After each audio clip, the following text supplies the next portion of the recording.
Bismillahirrahmanirrahim. Assalamualaikum warahmatullahi wabarakatuh. Pemirsa yang dirahmati Allah, marilah kita simak ceramah dari Gus Bahad dengan tema agar hidupmu banyak ditolong oleh Allah.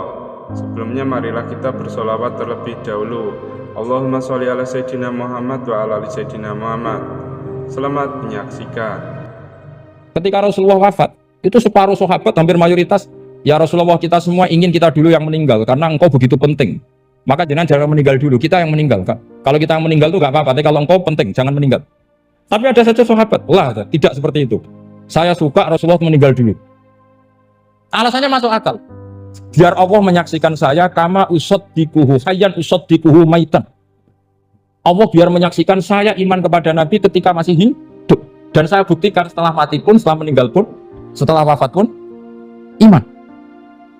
Jadi ternyata baisnya itu supaya orang tahu bahwa iman kita kepada Nabi itu iman yang super. Sehingga ketika beliau sugeng ya kita iman, setelah wafat juga kita iman. Kai usaddikuhu maitan kama usaddikuhu hayyan. Supaya saya mentasdikkan beliau setelah meninggal sebagaimana kita mentasdikkan beliau saat masih hidup. Dan ternyata Allah ridho dengan perkataan sahabat itu. Kenapa Allah ridho? Karena menjadi pelajaran bagi orang-orang yang ditakdir gak menangi Rasulullah SAW. Tetap mereka ini. Jangan kayak setan itu kurang ajar betul kalau iblis itu. Masyhur itu, iblis itu nangis-nangis neng Nabi Musa. Iblis itu takutnya sama Allah itu luar biasa, sampean kalah. Iblis itu setiap ketemu malaikat karena dia ngerti alam gaib, mesti apa itu? Kama sali setan itqala lil insani kfur falamma kafara qala inni bari'um minka inni akhafu wa rabbal alamin. Jadi setan iblis itu paling sering bilang inni akhafu wa rabbal alamin karena iblis itu tahu surga, tahu neraka, tahu kekuasaannya Allah. Jadi takutnya sama Allah luar biasa. Makanya setiap dia mengajarkan kekafiran, setelah orang itu kafir gimana? Inni bari'um minka inni akhafu wa rabbal alamin. Saking takutnya sama Allah, suatu saat iblis ini datangi Nabi Musa. Karena tahu Nabi Musa itu kalimullah, orang yang bisa komunikasi langsung dengan Allah. Ya Musa, ya kalim Allah, saya ini makhluk, saya takutnya sama Allah luar biasa. Tolong rayukan Allah supaya nerima tobat saya. Karena dirayu terus, lama-lama Nabi Musa bilang, oke, tak rayukan Allah. Sama Allah, karena Musa kekasihnya, ya Allah, iblis punya ingin tobat, tolong dikasih hak tobat. Kata Allah, oke, dia bisa tobat. Asal mau sujud di makamnya Nabi Adam. Karena kesalahannya dia gak mau sujud sama Nabi. Semenang Nabi Musa, karena ada cara untuk iblis menjadi tobat. Dikasih tahu sama Nabi Musa. Alhamdulillah kamu diterima tobatnya. Syaratnya apa? Sujud ke kuburannya Nabi Adam. Wah, iblis kata aslinya terus. Asjuduhu maitan wa qad la asjuduhu hayyan. Zaman urip aku ora gelem, mbok wis mati. Oh, dasar setan itu. Zaman urip aku ora gelem, wis mati mbok kon sujud. Umat maksudnya terus ya sudah sampai sekarang akhirnya. Kalau sekarang tidak mungkin lagi karena nggak ada Nabi Musa. Jadi ijtihadnya sahabat melihat wafatnya Rasulullah itu beda-beda dan ternyata semuanya diridhoni Allah. Karena ternyata yang suka Nabi wafat dulu adalah ingin supaya umat Islam tetap mencintai beliau, iman sama beliau, tasdik sama beliau, sebagaimana tasdik zaman sugeng. Makanya kita harus mencintai guru-guru kita. Uhibbuhu maitan kama uhibbuhu hayyan. Saya sampai sekarang itu ya merasa Mbah Mun itu tidak meninggal. Saya masih merasa kalau bapak saya tidak meninggal karena kita mencintai beliau-beliau ketika hidup dan ketika wafat itu sah. Karena beliau-beliau sama kita juga seperti itu. Rasulullah itu ketika mendekati wafat, ya bahasa halusnya intaqala ila rafiqil a'la. Itu Nabi kalau ngedikan tuh rileks sekali. Hayati khairun lakum wa wafati khairun lakum. Cung aku nak uripku ya apik. Engko nak aku wis kapundhut ya apik. Fa amma hayati fali asunna lakum as-sunan. Sebagian riwayat fa innakum tuhadditsuna anni wa uhadditsu ankum. Kalau saya masih hidup, saya bisa mengajarkan kamu sunnah, mengajarkan kamu tradisi-tradisi yang benar. Dan ketika aku mati, ketika aku sudah wafat, maka saya jejer Allah, kata Nabi. Saya berdampingan dengan Allah, maksudnya dekat Allah. Tentu bila kaifin walan hisab. Terus sudah fa inna amalakum, amal-amal kamu diperlihatkan ke saya. Belum yang saya sudah dekat Allah, kalau amal kamu baik, saya muji Allah. Kalau amal kamu buruk, saya langsung mintakan ampun kepada Allah. Jadi Nabi rileks sekali. Artinya saya hidup bagus karena bisa mengajarkan kamu as-sunan wa syara'i'. Kalau saya wafat, karena saya dekat Allah. Kalau kamu baik, saya muji Allah. Kalau kamu buruk, saya mintakan ampun kepada guru-guru kita juga seperti itu. Justru setelah wafat, beliau-beliau punya kesempatan dekat sama Allah, dekat sama al-malail a'la, sehingga mendoakan apa? Nah terus kata Sayyid Muhammad, Wala taqulu lima yuqtalu fi sabilillahi amwat. Kamu jangan pernah berkeyakinan atau berpendapat atau berkomentar kalau orang-orang yang mati fi sabilillah adalah berstatus apa? Mati, amwat. Kalah. Terus kata Sayyid Muhammad, hadza li amati syuhada. Ketentuan ini bagi umumnya syuhada. Artinya gini, umumnya syuhada saja tidak berstatus amwat. Apalagi hadza Rasulullah sayyidul syuhada, sayyidul anbiya, sayyidul mursalin, tentu tidak pernah berstatus amwat. Ya saya ulang lagi ya, jadi zaman cara berpikir amatus syuhada, syuhada yang umum saja berstatus hidup, tidak boleh distatuskan amwat. Apalagi Rasulullah itu sayyidus syuhada, sayyidul anbiya, maka status beliau pasti hayyun la yamut, pasti beliau itu hidup tidak. Dan karena beliau itu asfaq, sangat sayang kepada kita, sebagaimana zaman beliau hidup itu sayang kepada kita, sampai nangis-nangis minta hak syafaat, maka setelah meninggalkan pun beliau pasti sayang kita dan pasti berusaha supaya kita diampuni oleh Allah Subhanahu wa ta'ala. Sehingga ada sahabat yang tadi berpendapat kalau saya nggak masalah Nabi wafat dulu, supaya Allah menyaksikan saya usaddiquhu maitan kama usaddiquhu hayyan. Jadi ini cerita ya, cerita sudut-sudut mana. Oke, itu penting sekali. Kata Sayyid Ali yang Shalihu Simtud Durar itu, wabihi kiwamu syariah, yang bisa mengawal syariat itu hanya fikih. Fikih itu ya kalau yang paling gampang untuk kita misalnya punya Fathul Qorib, Fathul Mu'in, Fathul Mu'in. Tapi yang faham betul, mesti faham itu notok, setengah hafal. Jangan bawa kitabnya tok, sementing sekian semester terus selesai. Itu sama-sama dosa, itu dosanya ya dosa, mahasiswanya juga dosa. Karena sudah terlanjur sarjana agama, ternyata nggak bisa, itu kan mendingan tidak sarjana agama. Itu saat tak cerita sama Kiai Roba, itu ada fatwa Kiai juga wali. Suatu saat ada penyanyi dangdut top terkenal di Indonesia itu nyanyi dangdut, ya penyanyi ya dai, entah itu hakikat entah majas tidak tahu. Itu Kiai itu fatwanya lucu, kalau kamu datangi dia pas main dangdut masih saya beri izin, tapi kalau datangi dia pas pengajian itu tak larang kan. Kan santrinya jadi eskal, ini pas pengajian dilarang, pas dangdutan kok malah dapat izin. Tapi bukan berarti halal ya, dapat izin. Dapat izin kan potensinya bisa karena dilarang lah ya tetap belerot. Terus suatu saat si santri ini setengah wali, tidak wali tapi setengah. Lama-lama itu memahami gurunya, ternyata sirinya begini. Kalau seorang penyanyi yang tidak pernah ngaji, kemudian ngomong agama, itu potensinya itu fadlu wa adallu, sesat dan menyesatkan. Tapi kalau dia sedang nyanyi dangdut, penyanyinya cowok, sama jangan bayangkan dangdut putri, enggak, itu cowok sudah tua lagi. Jadi potensi halalnya ada lah maksudnya untuk, tapi tidak alat musiknya, orangnya. Tapi kalau dia nyanyi itu paling dosanya hanya nyanyi. Saya ulang lagi, murid tadi akhirnya paham kalau datangi pengajian itu artinya ikrar kalau dia seorang dai atau seorang yang layak ngomong apa? Agama. Itu lebih bahaya karena kita santri, apalagi kita doktor atau MM, terus ngekrori orang yang nggak jelas asal usulnya. Tapi kalau nyanyi kan nyanyi saja. Sehingga itu menjadi fikih. Bahaya terbesar dalam fikih adalah apa? Mengkaji fikih tidak dari ahlinya. Ya saya ulang lagi ya, mengkaji fikih tidak dari apa? Ahli. Nah kenapa demikian? Begini, saya beri contoh. Ilmu fikih itu tentu pertama dari Rasulullah SAW. Kemudian bersanad sampai kita, atau kita sampai Rasulullah. Itu mengalami sekian ijtihad yang tidak mudah. Saya beri sekian contoh. Dulu Imam Syafi'i itu sukanya sama guru yang miskin, ya karena rata-rata santri juga miskin. Jadi mesti ngidolakan guru yang miskin, karena sesama miskinnya harus berkoalisi. Tapi akhirnya gurunya Imam Syafi'i itu miskin sekali. Namanya Muslim bin Khalid Az-Zanji itu miskin, Sufyan As-Sauri miskin, Sufyan bin Uyainah miskin. Setelah ngaji di Medina itu Imam Malik itu kaya. Pas itu Imam Malik sudah kaya. Setiap ke Imam Syafi'i dikasih uang. Sampai ketika Imam Malik itu bilang, kamu sudah alim, ilmu saya sudah habis, kamu ngaji sama yang lain.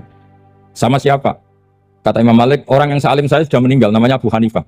Tapi dia punya murid, namanya Muhammad bin Hasan Asy-Syaibani, kamu ke sana. Terus Imam Malik datang ke Baqi. Dulu Baqi itu pasar rental, ya Grab lah kita sekarang. Untuk mengumumkan, siapa kafilah yang mau ke Irak? Kita ya Imam Malik, dibayari sama Imam Malik, ini antar ke Irak, ke Muhammad bin Hasan Asy-Syaibani. Imam Malik mulai ngeper. Guru saya yang miskin tidak pernah nyangoni, guru-guru saya yang kaya sering nyangoni. Mulai memasalahkan kiai miskin, gitu. Kira-kira seperti itu, mulai masalah. Setelah datang ke Irak, di Muhammad bin Hasan Asy-Syaibani itu si Muhammad bin Hasan Asy-Syaibani itu kalau ngitung uang itu di meja tamu. Jadi punya emas lantaan, punya uang, kira-kira kalau Indonesia punya rupiah, punya dolar, dihitung itu di ruang tamu. Kata Imam Syafi'i, saya dengan Imam Malik saja enggak seperti ini, lebih kedonyan lagi kiai. Ngitung uang itu di ruang tamu. Terus akhirnya si Muhammad bin Hasan Asy-Syaibani ini ahlul usul, dia pakar usul. Kamu heran sama saya? Iya, kiai kok kedonyan, dia ngomong gitu. Tapi kata Muhammad bin Hasan Asy-Syaibani, kalau kiai tidak boleh kaya, kita kayak wong fasik. Ben demenan gue mabuk. Oh jangan, nanti dipakai maksiat. Penjenengan mawon kersane digitoat. Berarti kiai oleh sugih, pun angsal-angsal. Semenjak itu jadi satu fikih bagi Imam Syafi'i. Ternyata kalau mengharamkan kiai sugih berarti membolehkan yang fasik sugih. Kalau yang fasik sugih bisa dipakai i'anah alal maksiat. Semenjak itu mindset pikiran Imam Syafi'i rubah. Saking rubahnya sampai beliau berpendapat orang bisa beli Alphard, kok beli carry itu haram. Bisa jadi bupati kayak Pak Roba, jadi RT haram. Sokanya gitu. Bisa keren kayak Gus Bah kok jadi orang pendengar haram. Pokoknya haram terus. Karena dalil beliau al-Islam ya'lu wala ya'la alaih. Coba sampean ridho misalnya jadi orang Gresik dipimpin orang yang enggak sholat, ridho enggak? Enggak. Atau sholat tapi enggak bisa ngaji, ridho enggak? Ketika yang bisa ngaji berpotensi jadi buba, terus keterusan. Karena Imam Syafi'i keterusan, ya umatnya keterusan. Akhirnya orang-orang Syafi'i itu politikus rata-rata. Ya, makanya sama jangan kaget sama Baruba. Kakak saya wakil bupati ini. Putranya Mbah Mun ada yang wakil apa? Gubernur. Dulu Gus Wahid ya menteri agama. Itu asal usul dari perubahan fikih, mindset, cara berpikir Imam Syafi'i. Jadi dulu itu fikih ditemukan itu jelimet, ada perdebatan. Itu tidak hanya pada level ulama.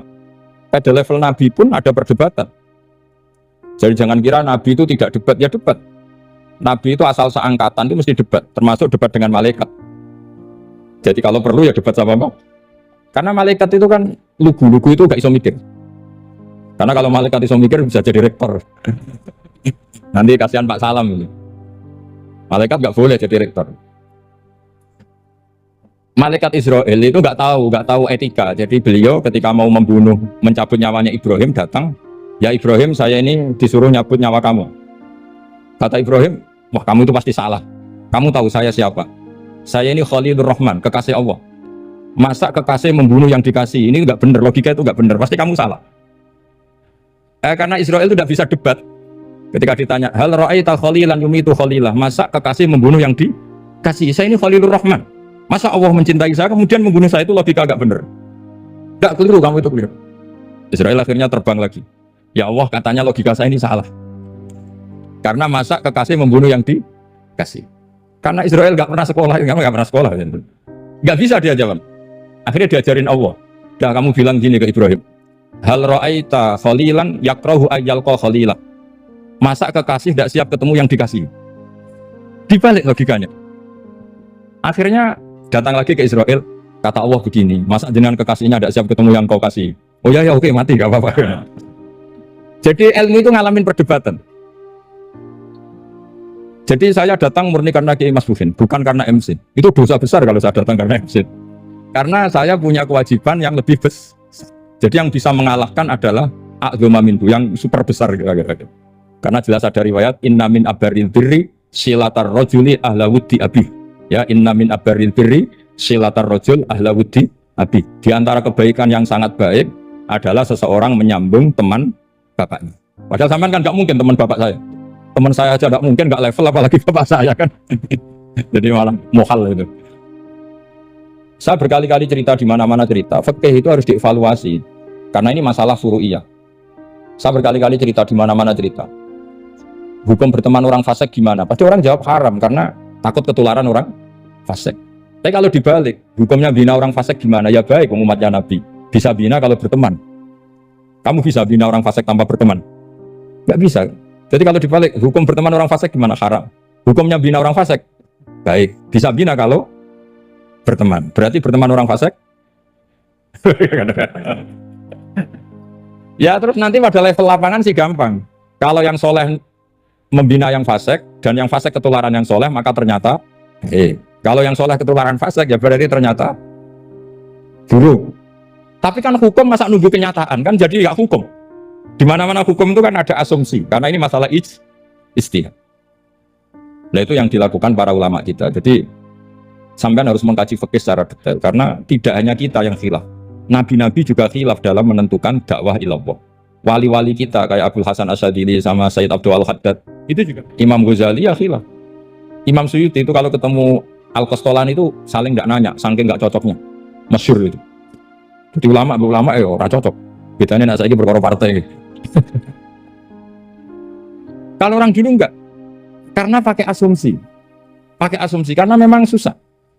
Enggak misalnya tak bedai, tak beri yang enggak misalnya ada orang rukuk kemudian kentut. Itu sholatnya batal apa enggak? Enggak, jawab saja. Enggak, orang sholat kemudian pas rukuk kentut atau kelihatan auratnya, sholatnya batal apa enggak? Batal. Itu kelirunya sampean, itu salah dosennya mesti itu. Pertanyaannya gini, yang dikatakan sholat itu kan aqwalun wa af'alun muftatahatun bitakbir muftatamatun bitaslim. Lalu ketika sampai rukuk apa sudah namanya sholat jika kamu katakan batal? Namanya sholat aja belum kok sudah kamu katakan batal gitu. Iya kan? Jadi kalau aku mau sholat pas rukuk ngetut batal atau ora? Mestinya jawaban yang benar, ya ora sholat jadinya gitu. Karena kalau dikatakan sholat definisinya harus sampai salah. Tapi kan kita nggak mungkin ngomong seperti itu kan dianggap majnun. Padahal itu yang benar, yang punya kecerdasan. Nah makanya pertanyaannya, fikih itu ngikuti bahasa awam apa bahasa istilah? Kalau ngikuti bahasa awam ya kayak tadi, sholat kok pas rukuk kentut maka batal. Sebenarnya yang batal itu sholatnya apa rukuknya? Nah makanya terjadi perdebatan. Kalau yang pakar-pakar usuli itu salah istilah itu nggak mau. Saya ulang lagi, kalau pakar-pakar usuli itu salah istilah itu nggak mau. Terus misalnya tak beri contoh lagi. Kalau imam itu sudah salam pertama itu yang rukun kan salam pertama. Berarti setelah salam pertama imam sudah keluar dari sholat apa belum? Yakin? Ya, sudah. Sekarang sama tak bedain. Lalu makmum itu kesunatan langsung berdiri apa nunggu imam salam kedua? Enggak, jawab satu. Nunggu salam kedua kan? Ya itu kriminalis sampai Anda seperti itu. Kriminalnya begini. Berarti Anda bergantung sama orang yang sudah ada sholat. Kata kamu setelah salam pertama dia sudah ada sholat. Berarti kamu menginstruksikan makmum berhubungan dengan orang yang sudah tidak sholat. Karena sudah keluar dari sholat ketika salam pertama. Kalau kamu di debat gitu gimana jawabnya? Pusing kan? Berarti rabtul makmum bi sholatiman sing wis laisa fi sholatin. Berarti menggantungkan sholat sama orang yang sebetulnya sudah tidak sholat. Ada yang jawab, sebagian ulama fikih tetap disunatkan menunggu salam kedua. Karena salam kedua itu masih paket meskipun tidak rukun. Dia paketnya selesai. Tapi selalu pertanyaannya gini, lalu setelah salam pertama itu imam masih sholat gak? Sudah sama orang dijawab tuh? Nah ini pentingnya bodoh, gak mikir sebenarnya. Jadi makanya bodoh itu barokah karena gak mikir itu. Jadi soalnya Rabbana ma khalaqta hadza batila. Sing bodoh ya barokah, sing pinter ya barokah. Secara barokah maksiat. Serana barokah plus. Jadi ilmu itu harus mengalami satu gesekan karena logika itu bisa dibalik. Nah karena ilmu itu mengalami satu gesekan, satu logika yang bisa kayak iya kayak enggak. Sehingga jargon di dunia ijtihad itu begini. Ra'yuna shawabun yahtamilul khata' wa ra'yuka khata'un yahtamilus shawab. Pendapat saya benar tapi mungkin salah. Tapi pendapat kamu taruhannya salah dulu tapi yang mungkin benar. Jadi mustahid kalau ketemu mustahid itu lucu. Ngomongnya itu ra'yuna shawabun yahtamilul khata'. Pendapat saya tarifnya benar dulu tapi yang mungkin salah. Kalau pendapat kamu salah tapi ya mungkin benar atau mungkin bisa salah, ya tidak tahu, pokoknya mungkin benar. Nah kenapa demikian? Begini, di luar masalah tauhid, saya ulang lagi, di luar masalah tauhid itu tentu ada masalah-masalah yang sifatnya ijtihadiyah. Ya saya ulang lagi, yang sifatnya apa? Ijtihadiyah.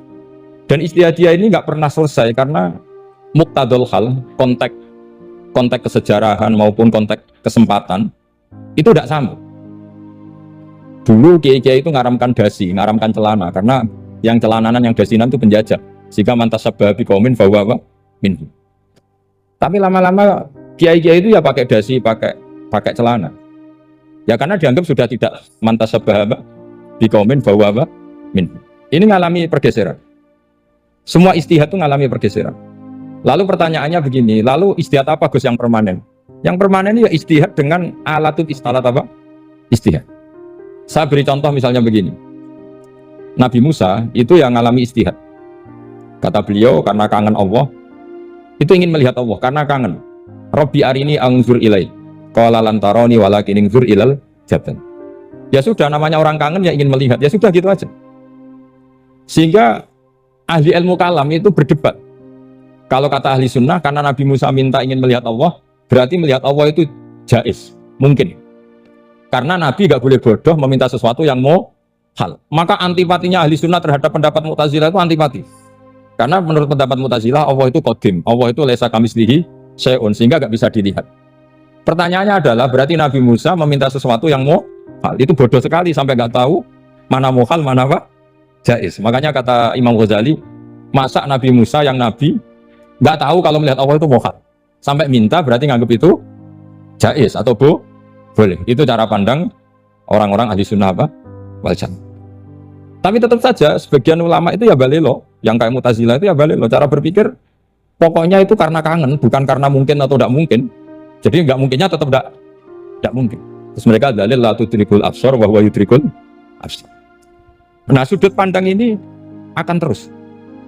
Ada seorang wali ditanya, kalau kamu di surga ingin melihat Allah apa enggak? Jawabnya enggak. Kenapa ya? Kasihan Allah. Terus kenapa ya? Unazzihu dzalikal jamala an nadhari misli. Saya tidak ridho Allah yang hebat, yang keren, kemudian sing delok di rumah aku wong resik. Koyok gak ngergani pangeran. Sebenarnya sing delok Allah ben golongane Nabi Muhammad, Nabi Ibrahim, kowe ora usah ngilangi keren. Maksudnya itu. Jadi ada ulama itu jadi wali kalau sholat itu karena di soft belakang. Tapi jangan ditiru. Itu kan gak lazim ya. Lazimnya kan afdhalus shufuf as-saful awal. Ketika ditanya, "Kenapa kamu kalau sholat di belakang?" Cek GR koyok wani suwan pangeran kok ngarep. Aku sungkan dadi kok boleh. Kalau sampean kan karena malas, bukan karena sungkan. Jadi itu artinya rasa ya.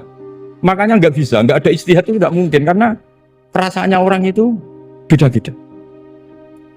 Itu Sayyid Abdul Al-Haddad itu kalau ngendikan masyhur, "Man da'a li dzalimin bil baqa faqad ahabba ayyusawwa fi ardi."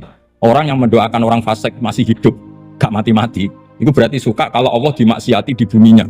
Wong fasik kelakuannya rak maksiat, nak mbok dongakno mari, itu berarti kamu ingin Allah didurakani terus menerus karena si fasik masih hidup. Tapi kalau Abu Hasan As-Sadili cara ngendikan gini, kalimatnya persis. Man ahabba alla yusawwahu fi ardi faqad ahabba alla tadhharu maghfiratuh. Orang yang ingin dunia ini steril gak ada maksiat, maka sama saja berkeinginan tidak melihat luasnya maghfirahnya Allah. Sama-sama wali besar. Tapi cara pandang hubungannya dengan Allah seperti itu. Jadi mau tidak mau, ijtihad itu mau tidak mau.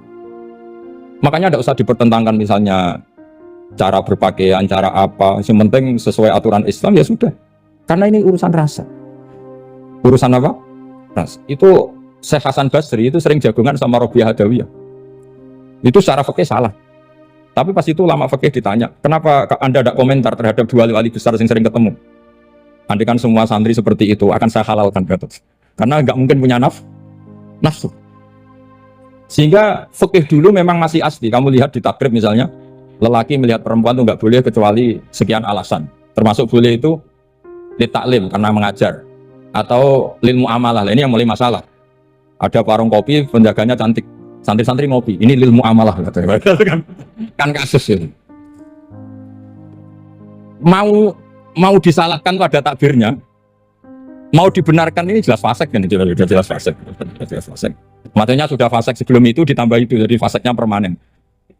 Nah pertanyaannya adalah, kalau kamu ngajar mbak-mbak, kemudian hafal yang cantik yang enggak, itu taklim lin nadzar apa nadzar li taklim? Itu taklim apa modus? Makanya kalau ngopi cari bakul yang cantik, itu muamalah untuk nadzar apa nadzar untuk muamalah?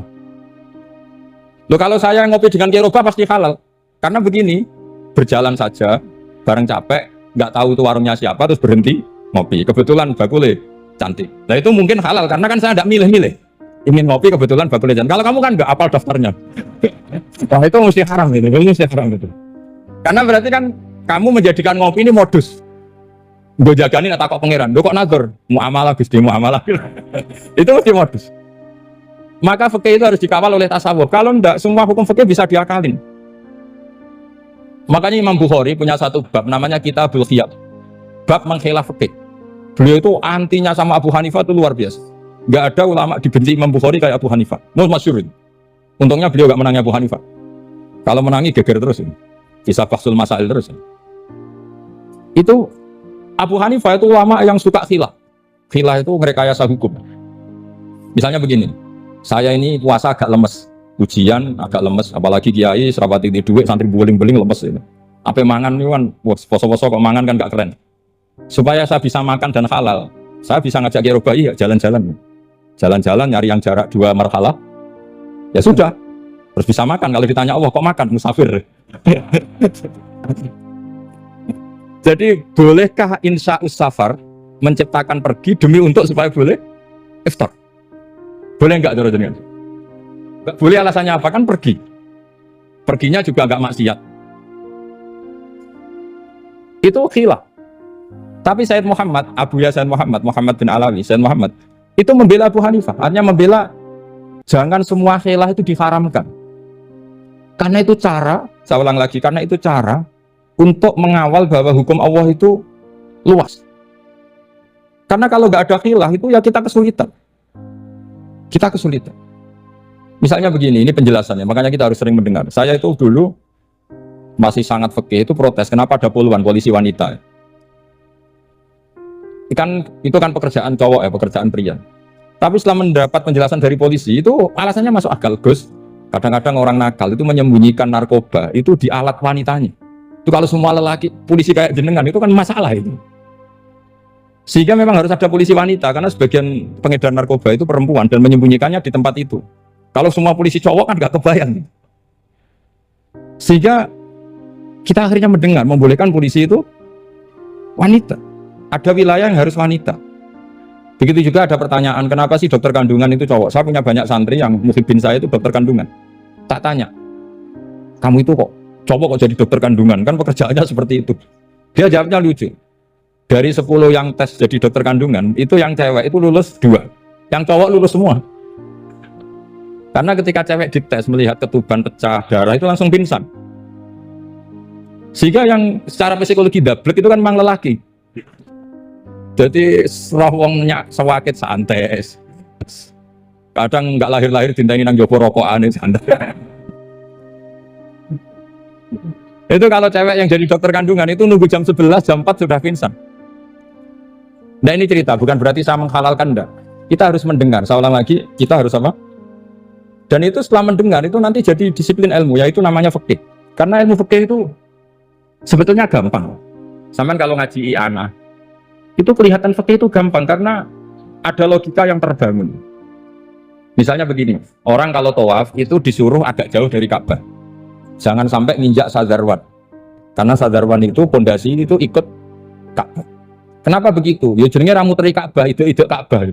Jadi sebenarnya sederhana logikanya. Sing jenenge muter itu di luar itu kita muter. Nah kalau nginjak pondasinya namanya gak muteri Ka'bah tapi tidak Ka'bah. Ya jadi sederhana sebetulnya ya masuk akal. Jadi fikih itu nggak ada yang iskal, sebetulnya masuk akal. Tapi karena kita nekuni itu tidak serius, maka terus jadi paradok. Saya beri contoh lagi ini sebagai penghormatan saya sama Kiai Mas Bukin, karena ini sudah namanya fakih. Kalau ada ayam jago ditabrak truk, terus kejet-kejet, adik kan dibiarkan pun mesti mati, karena gerakannya sudah harokatul masbuh. Terus kamu sembelih, itu halal apa enggak? Enggak jawab, ayam jago loh. Kalau kamu katakan halal, dia sudah tidak punya hayatun mustaqirroh, kehidupan yang permanen. Andai kan kamu biarkan pun 1 menit lagi meninggal. Kejet-kejet kan mau prosedur saja. Maksudnya pantasnya mati ya kejet-kejet sih, tapi sebetulnya sudah pasti mati. Maka ini ada 2 ulama. Kalau kata Imam Malik tetap namanya halal. Karena ruhnya masih di situ, sehingga ketika kita nyembelih, ya nyembelih hewan yang hidup. Yang namanya nyembelih itu pokoknya mematikan yang punya ruh. Sementara saat itu rohnya masih di situ, meskipun 1 menit lagi pasti. Tapi kalau mazhab Syafi'i enggak, ini sudah harokatul masbuh, tidak punya hayatun mustaqir. Sehingga dalam perdebatan ulama fikih itu lucu, kadang ya gampang mangkal non. Misalnya begini, kalau ada anak lahir tidak ada amaratul hayat, nggak nangis, nggak bernafas, sunat disolati apa enggak? Siktun sing layas tahilu walayas, langsung lahir langsung mati, nggak ada amaratul hayat. Datang mikir tuh, itu tidak wajib disolati. Alasannya, ya kan memang sholat alal mayit kan tidak pernah hidup. Di mana-mana mayit itu setelah hidup mati. Ini kan tidak pernah hidup. Namanya ya qit'atul lahmin, ya potongan daging itu aja. Jadi kadang fikih diwaca tenan jebule mangkel. Terus ketika di kitab Minhajut Thalibin itu, kalau kamu keluar mani itu wajib mandi enggak?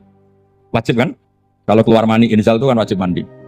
Nah, kenapa nifas atau wiladah keluar bayi? Kenapa ibu-ibu kalau keluar bayi wajib mandi? Alasannya lucu. Li annal walad maniyun mun akidun. Ini kan wis mani cuma mengkristal. Jadi kadang fikih mangkel. Apa ya? Sembrono itu masuk. Mosok wajib mandi wiladah itu karena apa? Li annal walad maniyun mun akidun. Niku mani sing wis mengkristal. Mani sing wis jelalatan lah lahir nangis macam-macam. Jadi ternyata karena kenapa fikih butuh alasan?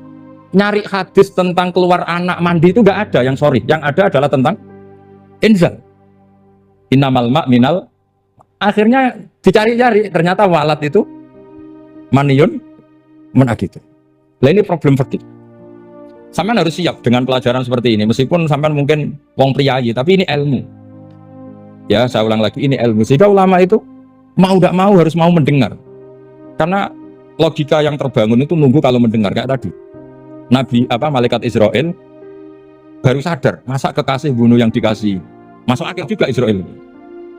Kalau sama sampean sih nggak nerima tetap selonang-selonang, ini masalah Ibrahim, Khalilur Rahman. Sehingga kita di alasan fikih itu harus kita dengar. Saya dulu itu, saya sampai sekarang itu sama kalau bayi lahir masih sudah berbentuk bayi, saya sendiri berpendapat sebaiknya disolatin kalau sudah berbentuk bayi, meskipun tidak nangis, tidak ada amaratul hayat. Kan yang digugurkan itu wajibnya, bukan masalah boleh dan tidak. Itu banyaklah perdebatan ulama di bab itu.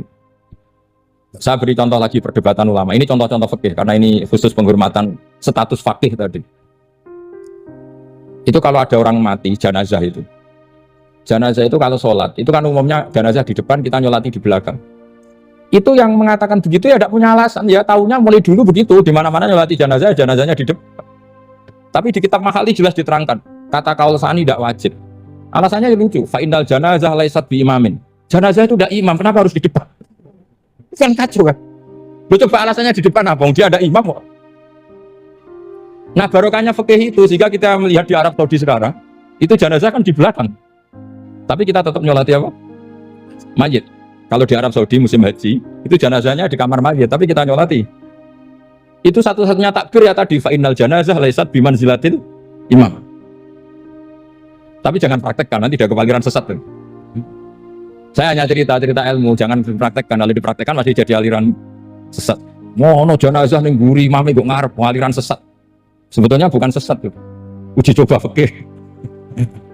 Ya karena tadi fa'innal janazah laisat bimanzilatil. Bukti lagi kalau sampean sholat ghaib. Sholat ghaib itu misalnya mayitnya di Surabaya, boleh nggak sholat ghaib di sini? Terus jenazahnya di belakang kamu apa depan kamu? Nah ini kan fikih itu pokoknya gitu. Makanya standar furu'iyah itu susah.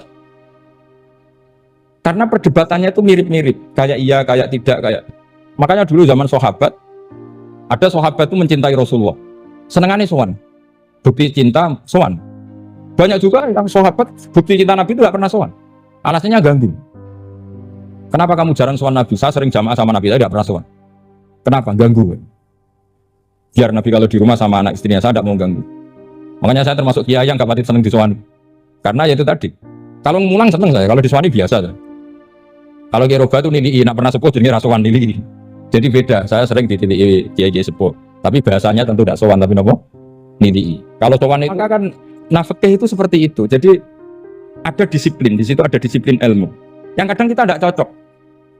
Makanya Imam Syafi'i sendiri ngendikan, kadang beliau dengan gurunya, dengan Imam Malik sampai ngarang ikhtilafu Malik. Beliau punya data yang beliau itu sedang nggak sama dengan gurunya, yaitu Imam siapa? Malik. Karena mindsetnya itu beda. Tidak sampai misalnya saya tanya, sholat itu harus menghadap kemana? Tidak, jawab saja. Kiblat kan. Ukurannya apa coba? Namanya madhep. Wajah apa dada? Imam Syafi'i milihnya dada. Sekarang praktekkan dalam dialog keseharian. Saya jagungan sama Kiai Roba seperti ini, terus wajah saya begini, madhep enggak? Nah itu masalah. Terus pertanyaannya, madhep dengan dada itu fi sholat apa fil qiyam?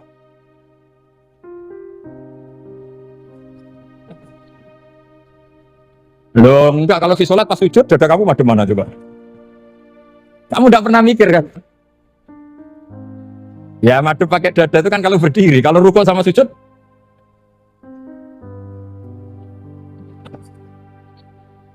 Loh itu ulama itu jelimet gitu. Makanya jarang yang menekuni profesi ulama itu. Karena menekuni proposal banyak, karena memang susah. Jadi ulama itu orang yang cara berpikir sudah aneh. Sehingga mereka detail. Maksudnya menghadap itu apa? Ukurannya kalau berdiri ya dada, tapi nggak bisa kamu katakan atawajjuh bisodri aturan dalam sholat, fikuli sholat. Pertanyaannya lah kalau rukuk sama sujud, dadanya menghadap kemana coba? Maka itu ilmu yang sudah jelimet. Nah ulama usul fikih, ulama yang nggak mau salah per detail hukum. Sehingga menurut Imam Rafi'i, misalnya kalau beliau ditanya sujud itu gimana ya, asal wat ujabha ya sujud. Tapi kalau menurut Imam Nawawi harus melibatkan 7 apa? Anggota, yaitu al-jabha, wal yaden, wal rubaten, wal qadamen. Oke, Imam Nawawi kita ikuti. Tentu keseharian kita pakai Imam Nawawi, yaitu berdasar hadis umirtu an asjuda ala sab'ati a'dzumin al-jabha, wal yaden, wal rubaten, wal qadamen. Berarti berapa? 7. Tapi pernah saya cek di kitab karangannya Imam Syafi'i, ketika beliau ngendikan saya suka kalau orang sujud itu melibatkan 7 anggota berdasar hadis ini. Tapi kata beliau wayah tami itu dan bisa saja sujud yang watul jabah itu sudah cukup. Terus kata Imam Syafi'i, limada, karena Nabi ketika sujud itu hanya ngendikan begini, sajadalaka wajhi wa sam'i wa basori. Gak ada di hadis wayadi wa rubati wa qadami. Ya sudah akhirnya nah itu sudut pandang. Terus gugatan kedua begini, ada orang muslim yang sujud sama berhala. Untuk menjadi murtad itu harus 7 anggota apa cukup watul jabah alal ardi? Untuk sah menjadi murtad itu. Untuk sah menjadi murtad cukup watul jabah alal ardi harus 7 anggota. Untuk keabsahan murtadnya itu. Enggak jawab. Makanya ini tugas Pak dosen-dosen ini meminterkan ini. Karena namanya sudah faqih. Faqih itu ahli faqih yang detail namanya faqih. Kalau ini mutafaqih. Jadi bukan tafakuha tapi tafakuha kayak tamarodon. Jadi wazannya nanti itu wal idhari ma laysa fil waqi'. Jadi ini bukan gojlok, ini memang marah saya. Jadi kalau sudah pakai gelar fakih harus fakih betul. Mohon kalau mengkaji fikih itu harus detail. Minimal takrib itu setengah hafal. Supaya konstruksi ilmu itu utuh. Ya sama lagi konstruksi ilmu itu. Karena ilmu itu mesti ada yang apa ya? Ya rodok setengah salah itu, tapi disalahno ora kena. Ndak sampean tak bedheki, nak pancen bener langsung tak angkat jadi rektor. Nak bener tuh. Coba rukun sholat pertama itu apa coba? Rukun sholat pertama. Niat. Niat sama berdiri dulu mana? Ayo niat dulu baru berdiri apa berdiri dulu baru niat? Berarti niat sama berdiri dulu mana? Rubah kan? Artinya kita mau bilang tartib urutannya niat berdiri takbir gak bisa. Yang dikatakan niat itu apa? Qasdus syai' muqtaronan bi fi'lihi. Berarti niat sama takbir harus bareng apa urutan? Bareng. Terus dengan qiyamnya urutan apa bareng? Bareng apa urutan? Loh enggak, kalau urutan berarti takbir dulu duduk baru berdiri. Nah maka seperti ini itu mau tidak mau kita salah. Dikatakan tartib ya salah, dikatakan serentak ya salah. Cuma karena kita bodoh gak tahu mikir itu, alhamdulillah kan di situ itu. Lu coba niat sholat loh, niat takbir qiyam dulu mana? Niat takbir qiyam dulu mana coba? Dulu qiyam, enggak ada kitab yang mengatakan arkanus sholat awaluha. Oh, jaga kitab kriminal maksudnya. Makanya ngendikan ulama-ulama di Sarah-Sarah, mau tidak mau sebagian istilah itu tasamu itu terus tiga gampang ngono kok repot. Karena kita tidak bisa detailnya.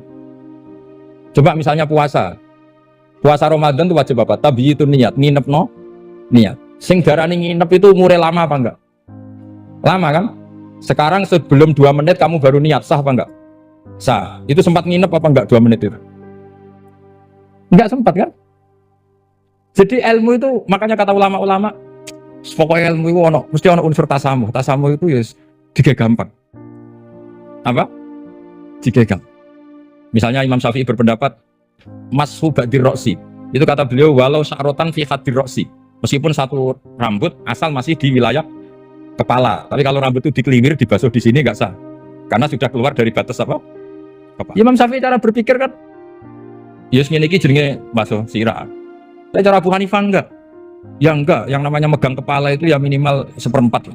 Masa gitu dikatakan megah. Lalu ulama usul fikih itu berdebat. Sesuatu itu sesuai masodaknya. Masodak itu yasduku alaihi kadza, yaitu ini tadi saya cerita ke Ibu Khen tentang ngaji Jamul Jawame. Ini ilmu yang di Jamul Jawame. Sesuatu itu ukurannya mayasduku alaihi kadza apa dengan takrif definisi. Misalnya gini, sholat itu batal dengan makan. Kalau kamu sholat makan batal enggak? Enggak, jawab saja. Batal. Itu satu upo apa satu piring? Enggak, jawab saja. Satu upo sudah batal. Sekarang bab makan di ngurmat tamu. Cung tamuku keimangan. Iku sak upo apa sak piring? Nah ini kan tidak fair, di bab tamu makan satu piring, tapi di bab sholat satu upo. Maka pertanyaannya, lalu penamaan sesuatu itu berdasar masodak, mayasduku alaihi ismu kadza, atau berdasar uruf? Ukurannya apa coba? Maka terus jadi perdebatan. Nah ini di sini ini pentingnya ulama, karena sekarang saya bedai sekarang. Cengkeh itu wangi apa enggak? Kategorinya cengkeh. Wangi kan, kalau orang bikin kue tar pasti pakai apa? Cengkeh. Pakai wedang ronde supaya manis, apa wangi dikasih apa? Cengkeh.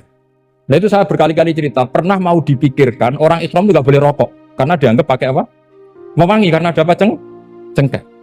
Tapi terus didebat, kalau gitu berarti orang Jumatan sunat rokok, karena Jumatan disunatkan pakai pewangi. Nah itu kan akhirnya tuh, wah iya repot ya. Jadi kalau cengkeh kamu kategorikan pewangian, yang orang Islam nggak boleh rokok karena pakai cengkeh yang wangi, konsekuensinya orang Jumatan sunat rokok karena berarti di masjid pakai apa? Pewangi. Kan sesat semua ya. Jadi itu ilmu. Makanya selain fikih mateng, itu ada ilmu yang namanya usul fikih. Usul fikih itu yang neliti itu. Mayasduku alaihi kadza. Jadi yus ngono iku darani ngono. Saurang lagi. Ngono iku wis darani ngono. Ora perlu roh detail. Ya, saya ulang lagi. Wis ora perlu roh detail. Makanya Abu Hanifah itu misalnya basuh wajah. Wis sambil keteluk ngene iki basuh wajah. Nek Imam Syafi'i kan detail. Mimba ini mana bitis sya'ri sampai ila somahi uzunehi ila dzakon. Terus mana bitis sya'ri Imam Syafi'i nambah apa? Ghaliban. Kenapa ditambah ghaliban? Karena kalau orang budak mana bitis sya'rinya di sini. Jadi itu fikih. Jadi fikih itu jelimet. Padahal kita ini nggak pernah berpikir secerdas Imam Syafi'i, tapi akhirnya ya mikir juga. Agak ditambah ghaliban, mana bitis sya'rinya orang budak kan? Sini. Terus sekarang perdebatannya, orang budak basuh Maskur Roksi di sini sah nggak? Karena tadi itu wajah apa kepala? Kan jadi bingung gitu. Ya makanya ini mukadimah saya supaya sampean lebih disiplin belajar apa? Fikih, dan setidaknya didiskusikan lah kitab-kitab Minhajul Thalibin atau kitab-kitab Mahali, karena di situ nanti ada